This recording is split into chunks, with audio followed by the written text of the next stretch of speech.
महाभारत के युद्ध में कौरवों की और 11 अक्षौहिणी सेना और पांडवों की ओर से 7 अक्षौहिणी सेना ने भाग लिया था। यानी इस युद्ध में सभी महारथियों की सेनाओं को मिलाकर करीब 50 लाख से ज्यादा लोगों ने भाग लिया था।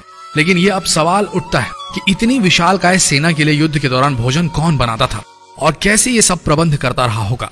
सबसे बड़ा सवाल यह है कि जब हर दिन हजारों लोग मारे जाते थे तो शाम का खाना किस हिसाब किताब से कैसे बनता रहा होगा। सोच कर देखिए कितना मुश्किल प्रिपोजिशन है ये। दर्शकों, आइए जानते हैं आज के इस वीडियो में वो गूढ़ रहस्य कि कैसे पोषण मिलता था महाभारत के सैनिकों को। महाभारत को सही मायने में हम विश्व का प्रथम विश्व युद्ध भी कह सकते हैं, क्योंकि उस समय शायद ही कोई ऐसा राज्य था जिसने इस युद्ध में भाग न लिया। उस काल में आर्यव्रत के समस्त राजा या तो कौरव या पांडवों के पक्ष में खड़े दिख रहे थे। हम सभी जानते हैं कि बलराम और रुक्मणी ये 2 ही व्यक्ति थे जिन्होंने इस युद्ध में भाग नहीं लिया था। किंतु एक और राज्य ऐसा था जो युद्ध क्षेत्र में होते हुए भी युद्ध से अलग था, और वो था दक्षिण का उडुपी। महाभारत में वर्णित कथा के अनुसार जब उडुपी के राजा अपनी सेना सहित कुरुक्षेत्र पहुंचे तो कौरवों और पांडवों दोनों ने उन्हें अपने पक्ष में लेने का प्रयत्न करा। लेकिन उडुपी के राजा बहुत दूरदर्शी थे। उन्होंने श्री कृष्ण से पूछा, हे माधव, दोनों ओर से जिसे देखो युद्ध के लिए लालायित दिखता है, किंतु क्या किसी ने सोचा है कि दोनों ओर से उपस्थित इतनी विशाल सेना के लिए भोजन का प्रबंध कैसे होगा। इस पर श्री कृष्ण ने कहा, महाराज, आपने बिल्कुल सही सोचा है। आपके इस बात से मुझे प्रतीत होता है कि आपके पास इसकी कोई योजना है। अगर ऐसा है तो कृपया बताएं। उसके बाद उडुपी के राजा ने कहा, सत्य तो यह है कि भाइयों के बीच हो रहे इस युद्ध को मैं उचित नहीं मानता। इसी कारण इस युद्ध में इच्छा मुझे नहीं है, किंतु युद्ध अब टाला भी नहीं जा सकता।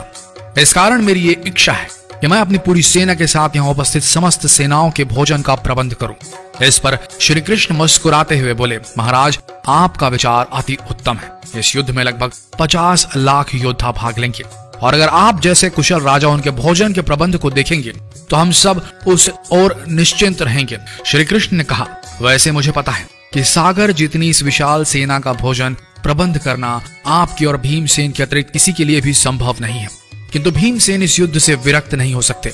अतः मेरी आपसे यह प्रार्थना है कि आप अपनी सेना सहित दोनों ओर की सेनाओं के भोजन का भार संभालें। इस प्रकार उडुपी के राजा ने सेना के भोजन का भार संभाला। पहले दिन उन्होंने उपस्थित सभी के लिए भोजन का प्रबंध किया। उनकी कुशलता ऐसी थी कि दिन के अंत तक गिन के एक भी दाना बर्बाद नहीं होता था। जैसे जैसे दिन बीतते गए योद्धाओं की संख्या बहुत ही कम होती गई। दोनों ओर के योद्धा ये देख के आश्चर्यचकित हो जाते थे कि हर दिन के अंत तक उडुपी नरेश केवल उतने ही लोगों के लिए भोजन बनाते थे जितने वास्तव में उपस्थित रहते थे। किसी को समझ नहीं आ रहा था कि उन्हें कैसे पता चल जाता है कि आज कितने योद्धा मृत्यु गति को प्राप्त होंगे, ताकि उस आधार पर भोजन की व्यवस्था की जा सके।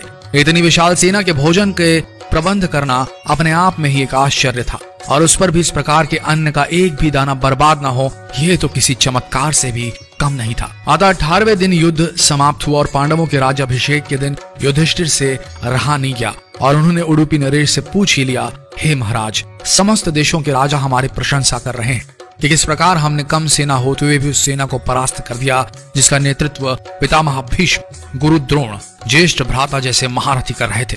किंतु मुझे लगता है कि हम सबसे अधिकांश प्रशंसा के पात्र आप हैं, जिन्होंने न केवल इतनी विशाल सेना के लिए भोजन का प्रबंध किया, अपितु ऐसा प्रबंध किया कि एक दाना भी अन्न का व्यर्थ न हो पाया।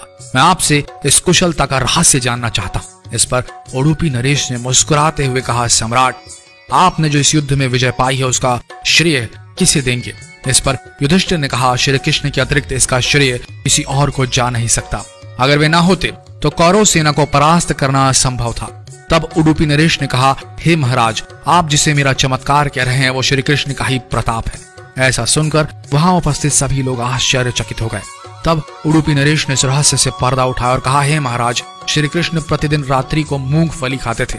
प्रतिदिन शिविर में गिन के मूंगफली रखी जाती थी और उनके खाने के पश्चात गिनकर देखी जाती थी उन्होंने कितनी मूंगफली खाई है।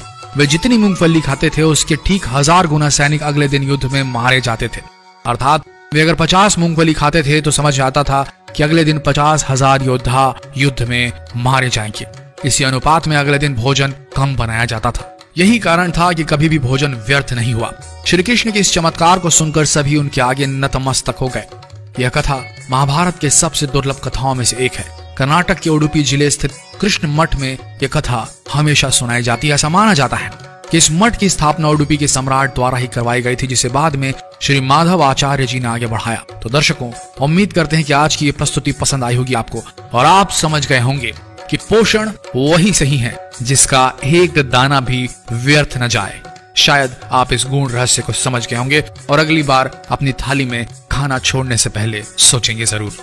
तो मिलते हैं अगले दिलचस्प वीडियो में, तब तक के लिए बने रहिए इस पेज के साथ और हो सके तो जो भी आपको लगे इस ज्ञान को जितना हो सके इस वीडियो को शेयर करें, ताकि हमारा देश पुरातन भारत जो था उससे जुड़ सके आज का आधुनिक भारत। मिलते हैं अगले दिलचस्प वीडियो में, तब तक के लिए आप सबका धन्यवाद।